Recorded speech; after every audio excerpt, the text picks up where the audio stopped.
ये जो innocent killings हो रही है, अनआर्मड लोगों की किलिंग्स हो रही है, खा वो हिंदू हो, मुसलमान हो, सिख हो, ये सिलसिला 25 साल से चल रहा है।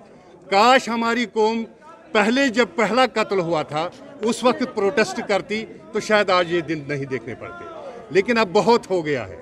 ये लोग हमारे अमन शांति को दरहम बरहम करना चाहते हैं। यहाँ के लोगों को जो हमारी दूसरी रियासतों में काम कर रहे हैं उनके लिए तबाही लाना चाहते हैं, जो हमारी फ्रूट इंडस्ट्री है उसको बर्बाद करना चाहते हैं, लेकिन हम ये करने नहीं देंगे। इस चीज़ के खिलाफ हम यहाँ पर जमा हुए हैं।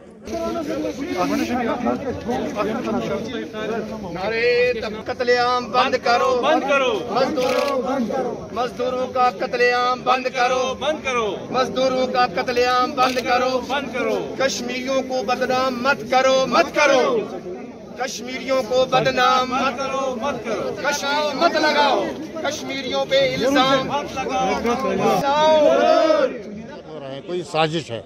कश्मीरियों को बदनाम करने के लिए ये एक साजिश चल रही है, जिसके तहत के जो आउटसाइड लोग जो हैं जो यहाँ काम करने आए हैं उनकी किलिंग्स हो रही है।